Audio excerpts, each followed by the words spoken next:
So Alison Collins was the patient you saw there in the clip. She sustained serious injuries, and her partner Nick went a fairground round malfunction. Morning to you both. Yeah, good morning. Thanks for joining us. Thanks for having both us. look well, which is good. So let's start with you, Nick. Let's take us back to that fateful day.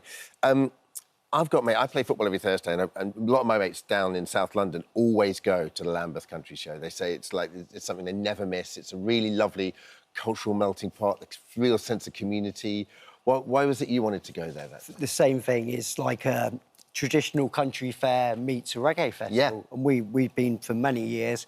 We enjoy the cider. There's usually some Chucklehead cider there and really good food. Yeah. And, it's great music. So, yeah. So why not, right? Why not, yeah. So what happened? Because you weren't originally going to go on a ride at all, were you? You just got given, like, a free pass or something. Yeah, I mean, we were about to go home. It was about 6 o'clock in the evening, and my sister was there and my 12-year-old niece. And her friends were on that ride, and so we're just hanging around, talking to friends. And this guy comes along and says, hey, I've got to run off. I've got 3 tickets to go on this ride. Anybody want them? And so me and Nick went, well, we're killing time. Why not? Yeah. We tried to persuade my niece to go on, and thankfully she declined because she wanted to wait for her friends to come off the ride. Yeah.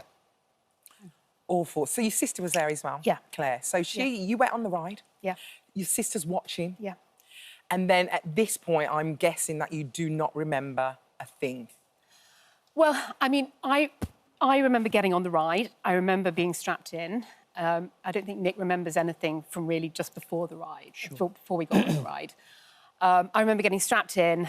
So I was in the middle, Nick was on the outside, and then because it was like there's three spaces on the car, there was a space beside us, so it was just us two on the ride, and then that's it. I mean, next thing we know, we're sort of waking up, a few days later, a few weeks later. I was going to say, what's the timeline between your last memory and then you waking up?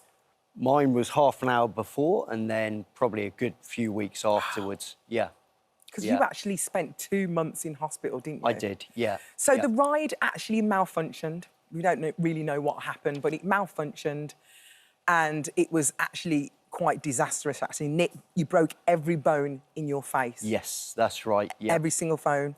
There was a neck injury, head injury. Yes, I broke a couple of ribs, and the metal arm went through my stomach muscle. Yeah. So. Unbelievable. And Alison, you broke your ribs and punctured a lung. Yeah, I mean, I had I had fractured skull, brain injury, a broken arm, finger, clavicle, and pretty much every rib. And your poor sister watched this. What does she remember? Can you remember what Claire says about it? I mean, Claire's in the show as well. She's sort of, she sort of actually narrates what happened to us.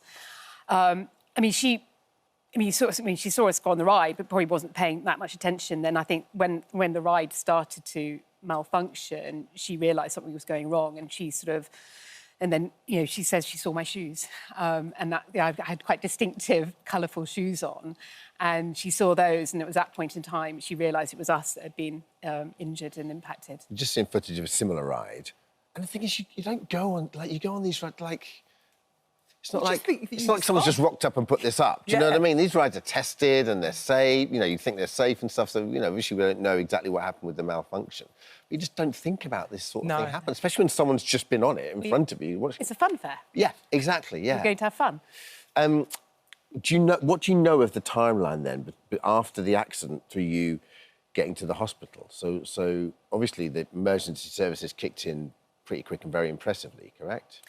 Yeah, I mean, there was obviously sort of the first responder was actually on site. They had the ambulance service there at the show, so they ran down. Obviously, then people were calling the emergency services, and I think the ambulances arrived pretty quick. And sort of, I think they were doing triage to assess our injuries. Obviously, Nick was much more injured than myself. There was me, and then there was obviously a little girl and her grandfather too.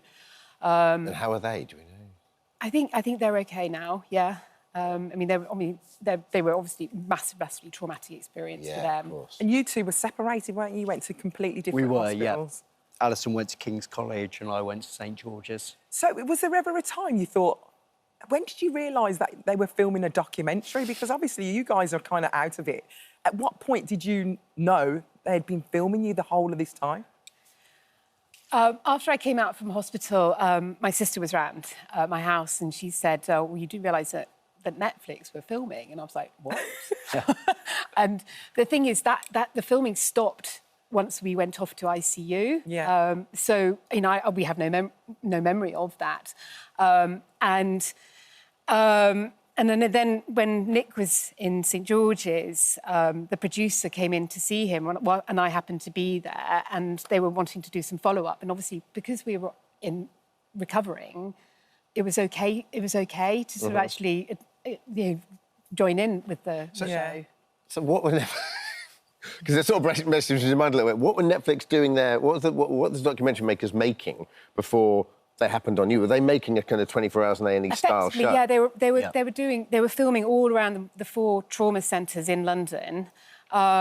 Effectively doing similar thing to 24 hours in A&E, but really focused on the critical response. So, like the ambulance service, the resus in hospitals, the air ambulance. So you're part of that documentary. So they're episode 1. Exactly. Yeah. And there's lots of different episodes. Yes, exactly. As well. I think there's 6 episodes. Yeah. Were you hesitant at all when they asked your permission, or did you sign up quite quickly in terms of? I don't know what your motivations were. You wanted to highlight the NHS. Totally. I think Alison and her sister were a little hesitant, but I really wanted to give something back to the NHS, and this simply was the easiest way of doing that. Yeah. So I sort of persuaded them to be in it.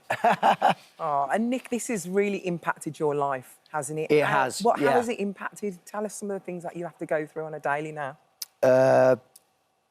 The traumatic brain injuries affected some of my memory. So I'm a gardener, so recalling some of the Latin names for plants has become difficult. Because of the brain injury, I had to give up my driver's licence for 6 months, and that affected work. Yeah. And it's the funny little things like when my tongue touches the roof of my mouth, because I've had my palate remade. Yeah. That is a reminder of what happened. Doesn't feel the same. Doesn't feel the same, no. And there's a little bit of numbness. But what about taste of food? Is that the same? That's the same, yeah. Thank goodness. Yeah. And cider, thank goodness. Cider, yes. And Nick, do you feel? I mean, I'm asking this kind of optimistically. Do you feel like? Do you feel progress every day? Yes. Oh, totally. Yeah. That's great. Yeah. Really good. Guys, thank you so much. Thank you for joining us. Thank you. Thank you. Really appreciate you coming in and taking the time. Thank you. Critical between life and death is streaming now on Netflix. Let's just bring in very briefly our consumer editor, Alice. Alice, we don't want to scaremonger anyone here. So lots of families going to be going to Funfairs this summer, myself included. How exactly are they regulated? Well, it's health and safety executives that regulate and oversee the running of fun fairs. And obviously, they should be safe and fun places. There's something called the Amusement Devices Inspection Protection Scheme, which makes sure that these rides are designed and manufactured and reviewed constantly, and it's ongoing.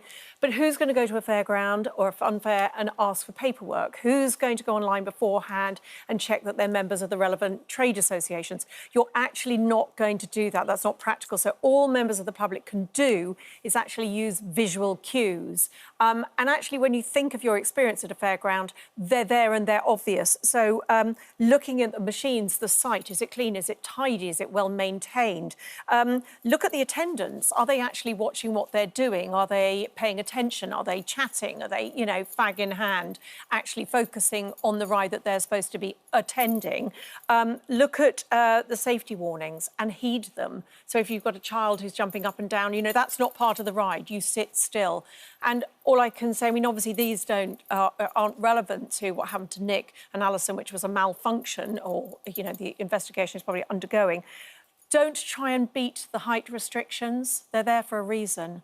And if you beat them, then you could be the person who loses out rather than wins. But hopefully have a safe and happy time. Thank you, Alice. Thank you, Ali. More from Alice later on as well. Thank you, guys.